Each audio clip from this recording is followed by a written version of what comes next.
आपके पास ही आऊंगी राजकुमार। राजकुमार देखिए, 4 बैठकों का एक दिन में होना, इससे समय की गंभीरता को समझा जा सकता है। चारों बैठकों में जो है एकाएक पहलगाम मुद्दे पर ही चर्चा की गई, तो क्या कुछ सीसीएस की दूसरी बैठक संपन्न होने के बाद निकलकर सामने आ रहा है? देखिए निशु, इस 8 दिन की जद्दोजहद के बाद भारत सरकार निश्चित तौर पे एक मुकाम पर पहुंची है और 4 बजे ये जो बैठकों में जो निर्णय होंगे या निर्णय हुए होंगे या जो मंथन हुआ होगा उसके बारे में 4 बजे एक प्रेस कॉन्फ्रेंस बुलाई गई है नेशनल मीडिया सेंटर में और उसमें सरकार की तरफ से आधिकारिक बयान आएंगे।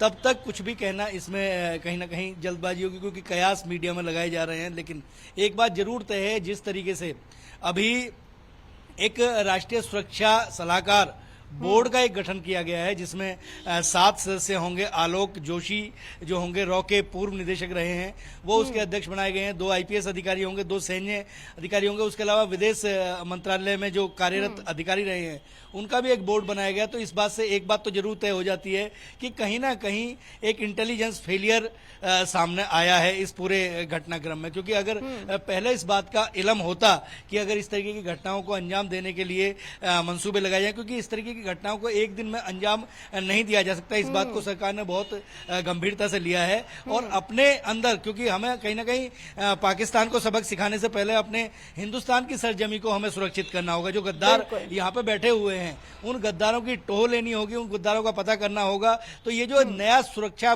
सलाहकार बोर्ड जो बनाया गया है, इससे एक बात तो स्पष्ट तौर पे हो गई है, एक संकेत जरूर हो गए हैं कि कहीं ना कहीं हमारा इंटेलिजेंस फेलियर रहा है। अगर हमें पहले से इस बात की जानकारी होती तो शायद हम लोग इसका मुंह तोड़ जवाब दे सकते थे या इस घटना को टाला जा सकता था।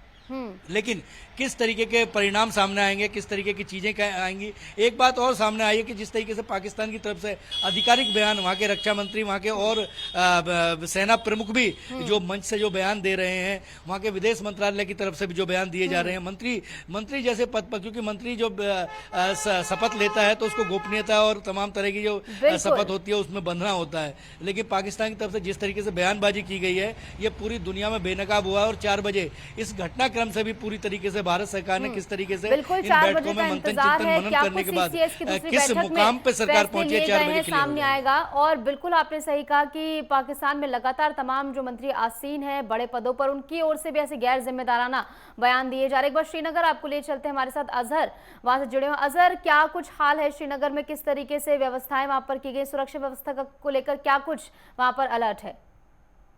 देखिए, अगर हम सिक्योरिटी के हवाले से बात करें, जिस तरीके से मैंने सुबह भी बताया कि सिक्योरिटी सिनेरियो के हवाले से तकरीबन 48 यानी 48 जो टूरिस्ट डेस्टिनेशन है वहां पे फिलहाल इस पे रोक दी लगा दी गई है। टूरिस्टों के लिए वहां पे रोक लगा दी है और बाकी जितने भी टूरिस्ट स्थल है वहां पे कड़ी सिक्योरिटी जो है वो की गई है। वहां पे सिक्योरिटी टाइट की गई है, 3 लेयर सिक्योरिटी रखी गई है और उसके साथ साथ जो लेटेस्ट टेक्नोलॉजी, जिसपे ड्रोन से लेके बाकी जितने भी टेक्नोलॉजी है उसका इस्तेमाल किया जा रहा है और उसके जरिए इस सारे जो है इन सारे डेस्टिनेशनों पे जो है सुरक्षा की जो है कड़ी नजर रखी गई है। फिलहाल आपको मैं ये भी बता दूं कि सिक्योरिटी फोर्सेस, जिस तरीके से मैंने कल भी बताया और आज भी बता रहा हूं, कि पीर पंचाल के घने एरिया से लेके जितने भी पहाड़ी क्षेत्र एरिया है, अर्बन एरिया है, रूरल एरियाज है, हर एक क्षेत्र में सिक्योरिटी फोर्सेस मिल के जो है सर्च अभियान चलाए जा रहे हैं और जो भी इसमें मुलविस है और इसके साथ साथ जो भी आतंकी और दहशतगर्दी के इस गतिविधि में शामिल है उनको कड़ी से कड़ी सजा देने में सिक्योरिटी फोर्सेस यहाँ पे सक्षम है और वो लगातार वो ऑपरेशन चलाए जा रहे हैं। चाहे हम श्रीनगर की बात करें, नॉर्थ कश्मीर की बात करें या सेंट्रल कश्मीर की बात करें। आपको ये भी मैं बताता चलूं कि 2014 या 2019 से पहले जो भी हालात थे कश्मीर के, पर्टिकुलरली घाटी के, उसके बाद में अगर हम घाटी के हालात की बात करें तो उससे काफी बेहतरी जो है 2019 के बाद में देखने को मिली, जिसका साफ तौर पे जो सबूत ये था कि यहाँ पे पूरे घाटी में जो है करोड़ों की तादाद में यहाँ पे जो सैलानी है, जो टूरिस्ट है, वो वारद कश्मीर होते थे। और जाहिर सी बात है समर का जो विंटर का सीजन होता था वो टूरिज्म के लिए बहुत कम रहता था, लेकिन इस बार हमने देखा कि सर्दियों में भी यहाँ पे टूरिज्म का काफी रश रहता था। गुलमर्ग में जो होटल्स थे या जो बोट हाउस बोट्स में जो है पूरे तरीके से खचाखच भरे थे, बड़ी मुश्किल से वहां पे बुकिंग मिलती थी। लेकिन इस हादसे के बाद में, इस इंसिडेंट के बाद में कहीं ना कहीं वो जो एक एसिड बना हुआ था, जो एक एसिड बना हुआ था कश्मीर के लिए, वो बिल्कुल खत्म होता दिखाई दे रहा है। लेकिन इसके बाद में जो सिक्योरिटी फोर्सेस की तरफ से जो कदम उठाए गए हैं, या हाल ही में जो गृह मंत्री का दौरा रहा, उसके बाद में जो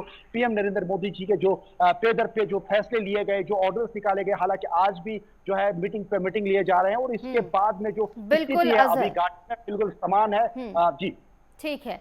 तो कुल मिलाकर अभी सुरक्षा व्यवस्था जो है अलर्ट पर रखी गई, सुरक्षा बल पूरी तरह अलर्ट यहाँ पर नजर आए। दिल्ली आपको लिए चलते हैं, हमारे साथ पल्लवी भी जुड़ गए, आपके पास आऊंगी पल्लवी, लेकिन उससे पहले योगराज शर्मा आपके पास आते हुए। देखिए योगराज, कहीं पर भी कोई गतिविधि होती है तो उसका पूरा रोड मैप जो है दिल्ली में तैयार किया जाता है। सीसीएस की दूसरी बैठक संपन्न हुई है, क्या कुछ लग रहा है, क्या कुछ बड़े ऐलान इस बैठक के बाद किए जा सकते हैं, क्या कुछ आगे और स्ट्राइक पाकिस्तान के ऊपर इस बैठक के बाद की जा सकती है, क्या कुछ हलचल दिल्ली में?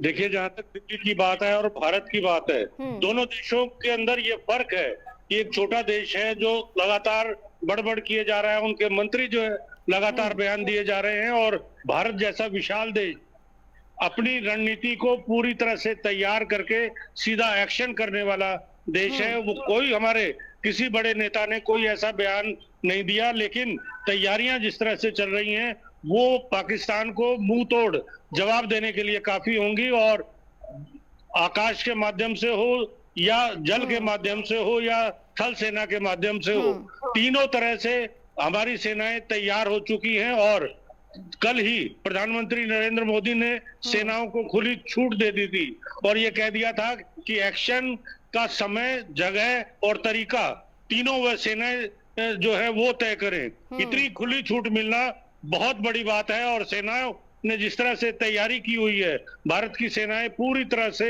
मुस्तैद हैं, और एक झटका, एक जैसे ही एक इशारा फाइनली आएगा, जैसे आप सब देख रहे हैं बैठकों का दौर चल रहा है, इसके बाद निर्णय आएगा और कुछ ही मिनट या कह सकते हैं कुछ ही लम्हों के अंदर बड़ी कार्रवाई पूरा विश्व देख सकता है। बिल्कुल, और तमाम आवाम को भी यही इंतजार है कि पाकिस्तान पर कुछ ऐसा कड़ा एक्शन लिया जाए कि पाकिस्तान करना तो छोड़िए, सोचने में भी कतरा जाए। हमारे साथ संजीव शर्मा भी पुंछ से जुड़े हैं। संजीव, पुंछ में इस समय क्या कुछ हलचल है, क्या कुछ आम लोगों को कहना है फिलहाल? जी निशु, मैं आपको बताता चलूं कि सीमावर्ती जिला पुंछ के अंदर भारतीय सेना की तरफ से चौकस नजर बना के रखी हुई है, और जगह जगह जो भारतीय सेना की तरफ से देखा जा रहा है, चाहे नदी हो, नाले हो, सर्च ऑपरेशन भी चलाए जा रहे हैं, जिसके उसके साथ साथ जो सीमावर्ती इलाके के रहने वाले लोग हैं वो भी बंकरों की सफाई कर रहे हैं और अपनी फसल जो है वो कच्ची ही काटना शुरू कर गए हैं, क्योंकि कभी भी सेना की तरफ से बहुत बड़ी कार्रवाई की जा सकती है। इसके चलते ही जो लोगों में काफी डर बना हुआ है, जो सीमावर्ती के रहने वाले लोग हैं, और बंकर वगैरह जो स्कूल्स के बंकर हैं वो भी साफ किए गए हैं, और जो उनकी जो फसलें थी वो उन्होंने कच्ची ही काटनी शुरू कर दी, कि उनका कहना है कि कभी भी गोलाबारी हो सकती है, जो ये सबसे पहले कार्रवाई जो हम कर रहे हैं। जी बिल्कुल, वहाँ के लोग पहले से तैयारी में हैं कि बंकरों को साफ किया जाए। तस्वीरें भी जो सामने है उसमें भी लोगों की ओर से बताया जा रहा है किस तरीके से बंकरों की सफाई की जा रही है। पल्लवी हमारे साथ दिल्ली जुड़ी हुई है। पल्लवी, आपके पास आऊंगी। देखिए पल्लवी, देश के कोने कोने से प्रदर्शन की तस्वीरें सामने आ रही है, जहाँ कड़ी निंदा इसकी की जा रही है, और समझा जाए कि ये सीसीएस की दूसरी बैठक संपन्न हुई है तो एक कदम और आगे बढ़ा है भारत पाकिस्तान के खिलाफ एक कड़ा एक्शन लेने के लिए। देखिए निशु, जिस प्रकार से 22 तारीख को ये घटना हुई उसके बाद आज एक हफ्ता हो गया है, और सीसीएस की बैठक 23 तारीख को हुआ था शाम को, और आज सीसीएस की दूसरी बैठक थी। और साथ में अगर बताते चले कि सीसीपीएफ की भी बैठक हुई, जिसमें सभी जितने भी रक्षा मंत्री हैं, गृह मंत्री हैं, और निर्मला सीतारमण है, चाहे एस जयशंकर की बात करें, विदेश मंत्री सीआर पाटिल जो मंत्री हैं, वो भी, मतलब इन सभी लोगों की जो बैठक हुई उसके बाद से अब निर्णय और पिक्चर भी क्लियर होता हुआ दिखाई दे रहा है। और जिस प्रकार से आज शाम 4 बजे जो बैठक है, जो प्रेस कॉन्फ्रेंस होना, उसमें बताया जाएगा कि जो 3 बड़ी बैठकें सुबह से पीएम मोदी की आवाज पर किया जा रहा है, आखिर क्या कुछ निर्णय लिया गया है कैबिनेट की तरफ से, इन सभी चीजों को लेके अभी जो देश की निगाहें हैं वो टिकी हुई है कि आखिर पीएम नरेंद्र मोदी की तरफ से क्या कुछ बड़ा एक्शन या बड़ा प्लानिंग किया गया है। क्योंकि जिस प्रकार से ताबड़तोड़ बैठकें तो हो रही हैं, और जब पहली सीसीएस की बैठक हुई थी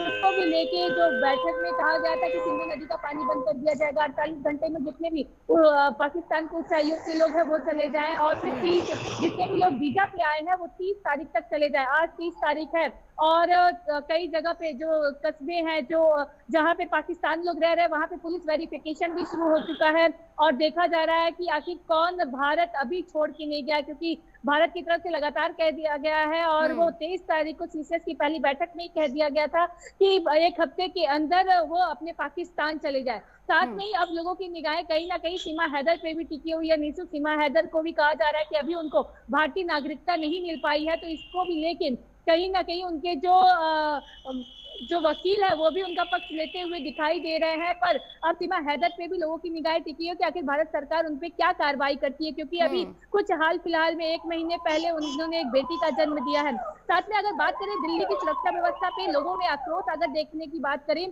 तो जिस प्रकार से लोग लगातार रैलियां कर रहे हैं, लगातार कैंडल मार्च कर रहे हैं, प्रोटेस्ट करते हुए दिखाई दे रहे हैं, जहाँ पे लोग जंतर मंतर पे अधिकतर प्रोटेस्ट होता रहता है तो वहाँ पे भी लोग ताबड़तोड़ प्रोटेस्ट करते हुए दिखाई दे रहे हैं। पहलगाम आतंकी हमले के बाद एक्शन लगातार जारी। हमारे साथ हमारे तमाम संवाददाता जुड़े हुए हैं।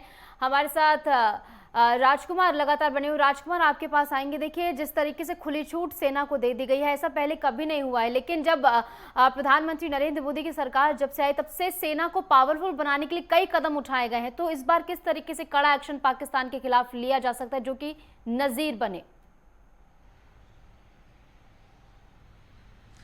देखिए निशु, भारत जो है वो निश्चित तौर पे अगर भारत की बात करें तो जब से प्रधानमंत्री नरेंद्र मोदी ने अपना जिम्मेदारी संभाली है उसके बाद भारत पूरी दुनिया में अपने आप में एक नया कीर्तिमान जो है वो करता हुआ दिख रहा है। जिस तरीके से बिहार की अगर बात करें तो बिहार में एक जनसभा को संबोधित करते हुए प्रधानमंत्री नरेंद्र मोदी ने जो अपना बयान दिया कि जिन लोगों ने इस दुसाहसिक घटना को अंजाम दिया है वो निश्चित तौर पर सोच भी नहीं सकते कि कितना बड़ा खामियाजा इसका उन्हें भुगतना पड़ेगा। तो ये बयान जो है, इस बयान से एक बात स्पष्ट हो जाती है कि ये जो मसला है ये मसला बहुत गंभीर मामला है और हिंदुस्तान अब जो है हम दुनिया के 5वें बड़े देशों के साथ साथ खड़े हुए हैं। अगर बात की जाए तो 250 से ज्यादा देश पूरी दुनिया में है और उसमें हम 5वें पायदान पे खड़े हैं। पूरी दुनिया हमारी तरफ निगाह लगा के देखती है। ऐसी विषम परिस्थितियों में 68,000 करोड़ रुपए की डील करके 26 राफेल जो है वो खरीदे जाएंगे तो एक सशक्त भारत जो है, समृद्ध भारत वो बनाया जा रहा है। तो स्वाभाविक तौर पर यह मान के चलिए कि पाकिस्तान जो है, मैं पाकिस्तान की वही बात कर रहा था कि उत्तर प्रदेश की जो जनसंख्या है, जो आबादी है, उससे थोड़ी सी अगर 2 प्रदेशों की आबादी लगा ले, केवल उत्तराखंड और उत्तर प्रदेश की आबादी को लगाए तो इतनी बड़ी आबादी जो है वो पाकिस्तान की बैठती है। लेकिन पाकिस्तान अपनी करगुजारियों से बाहर नहीं आ रहा। पुलवामा में से लेकिन अब समय आ चुका है जब सर के ऊपर पानी जा चुका है और पाकिस्तान को ये समझाने की जरूरत है। अगर वो खुद ना समझे तो जोर जबरदस्ती से समझाने की जरूरत है। श्रीनगर से हमारे साथ लगातार हमारे संवाददाता अजहर भी बने हुए हैं। अजहर, बात की जाए अगर पर्यटन पर इसका किस तरीके से प्रभाव पड़ा, क्योंकि डल झील की कुछ तस्वीरें सामने आ रही है जहां पर पर्यटन जो है वापस लौटने लगा है। जी बिल्कुल, इस इंसिडेंट के बाद में जिस तरीके से मैं पहले ही बात कर रहा था कि हालांकि इसमें काफी नुमाया कमी हम देखने को मिली, लेकिन उसके बाद में जो ही एक एक दिन गुजरता जा रहा है तो टूरिस्टों का रश है जो एक बार फिर वो धीरे धीरे बढ़ना शुरू हो गया है। और इसके साथ ही क्योंकि पहले ही जो जिस तरीके से गृह मंत्री या बाकी जो पीएम नरेंद्र मोदी जी की मीटिंगें हुई और उसके बाद में स्पष्ट किया गया कि पर्टिकुलरली जो यात्रियों की सुरक्षा है उसको यकीनी बनाया जाएगा। और साथ ही साथ आने वाले समय में कुछ ही दिन बचे हैं जब जो है अमरनाथ बाबा जी का जो है वो स्टार्ट होगा, यात्रा स्टार्ट होगी और वो भी इसी पहलगाम से होते हुए वही जाएगी। और इसके आपको बता दूं कि 2 रास्ते हैं, एक तो पहलगाम नुनवन बेस कैंप से होते हुए जो है बाबा गुफा तक पहुंच सकते हैं और दूसरा जो है बालतल यानी गांधरबल के रास्ते से तुलमुला के रास्ते से जा सकते हैं। लेकिन इसको लेके भी सुरक्षा के कड़े इंतजाम किए गए। हालांकि पिछले साल भी जब अमरनाथ यात्रा शुरू होने वाली थी तो सिक्योरिटी फोर्सेस को काफी सारी जो है ईमेल और धमकियां मिली थी कि वो किसी बड़े हमले के फिराक में है और अमरनाथ यात्रियों के हवाले से उनका निशाना है। लेकिन बिल्कुल अजहर, और इस समय तमाम सिक्योरिटी एजेंसीज जो है वो बिल्कुल ज्यादा अलर्ट पर है। हमारे साथ योगराज भी लगातार बने हुए। योगराज, आपके पास आऊंगी। देखिए योगराज, इस पूरे घटना में कहीं ना कहीं सियासत भी अब मिलने लगी। बीते दिन जो पोस्टर जारी किया गया था कांग्रेस की ओर से, उसको लेकर भी सियासत गरमाई हुई है। देखिए, जहां तक सियासत की बात है तो पहले ही एक सर्वदलीय बैठक की गई जिसके अंदर सभी दलों के नेताओं ने एकजुट होकर ये कहा था कि वो राष्ट्र को पहले मानते हुए पहले सरकार का जो निर्णय होगा उसको मानेंगे। लेकिन कुछ छोटे छोटे ऐसे चुटभइये टाइप के नेता हैं जो अलग तरह के बयान देते हैं, उनके ऊपर कोई ज्यादा ध्यान भी नहीं देना चाहिए। लेकिन पूरा देश एक है, सभी पार्टियां एक हैं और सबक सिखाया जाना है। इस समय पाकिस्तान को सबक सिखाने की जो प्रक्रिया है वो भी शुरू हो चुकी है। सिंधु जल समझौता जो रद्द किया गया है वो एक पहला सबक था जिसके जरिए उस पाकिस्तान के लोग पानी की बूंद बूंद को तरसने के लिए मोहताज है। आप सब जानते हैं कि वहाँ राशन की कमी है, वहाँ महंगाई की दर कितनी बढ़ी हुई है, खाने के लिए उनके पास पैसे नहीं है, पानी के लिए बूंद बूंद कर के लिए जो है भारत उनको तरसाने के लिए तैयार है। और लेकिन इसके बावजूद बेफिजूल बयान जो है पाकिस्तान की ओर से अभी भी दिए जा रहे हैं। पुंछ आपको लिए चलेंगे जहां से संजीव हमारे साथ लगातार जुड़े। संजीव, इस बीच जो लोग तैयारी कर रहे हैं, बंकरों की सफाई कर रहे हैं, फसल की कटाई शुरू हो गई है, सरकार की ओर से क्या कुछ, सुरक्षा बलों की ओर से क्या कुछ सहयोग उन्हें मिल पा रहा है फिलहाल? कुल सुरक्षा बल जैसे भारतीय सेना हो, जम्मू कश्मीर पुलिस हो, उनकी तरफ से पूरी सपोर्ट की जा रही है सीमावर्ती इलाकों में। और वहां पर क्योंकि पाकिस्तान की नापाक हमेशा देखी जाती है और पाकिस्तान वहां से आतंकियों को भेजकर इतनी बड़ी कार्रवाई करता है। और जो भारत की तरफ से इस बार कड़ा रुख जो किया गया है और पाकिस्तान को एक कड़ा जवाब दिया जाएगा। इसके साथ साथ ही पाकिस्तान रात भर ही जो सेना की चौकियों पर गोलाबारी कर रहा है और जवाबी कार्रवाई में हमारी भारतीय सेना की तरफ से भी कड़ा जवाब दिया जा रहा है। लेकिन इसी गोलाबारी के बीच जो सीमावर्ती के इलाके के रहने वाले लोग हैं उनमें से थोड़ा सा डर है, लेकिन वो ये भी कह रहे हैं कि हम सेना के साथ कंधे से कंधा मिलाकर खड़े हैं, अगर ऐसा कुछ होता है तो हम सेना के लिए तैयार हैं। लेकिन उनको अपनी फसलें जो माल मवेशी हैं वो और फसलें हैं जो अपनी काट रहे हैं, जैसे बॉर्डर के बंकर हैं वो भी सफाई की कर रहे हैं, क्योंकि अगर गोलाबारी शुरू होती है तो वह वहां पर छुप कर अपनी जान बचा सकते हैं। जी ठीक है संजीव, पहले से तैयारी की जा रही है। पल्लवी, जल्दी से आपके पास आऊंगी। पल्लवी, देखिए जैसे कि योगराज ने कहा कि छुटवैया नेताओं की ओर से तमाम तरीके के बयान दिए जा रहे हैं, तब तक तो ठीक था, लेकिन कांग्रेस की ओर से जब उनके ऑफिशियल हैंडल से इस तरीके का पोस्टर सामने आता है तब जाकर सियासत और ज्यादा गर्मा जाती है। हालांकि डिलीट कर दिया गया है, लेकिन फिलहाल क्या कुछ माहौल इसको लेकर? देखिए निशु, अगर इस पहलगाम पर राजनीति की बात करें तो सबसे पहले इस पे सर्वदलीय बैठक हुई थी जिसमें कहा गया था कि हम भारत सरकार के साथ है।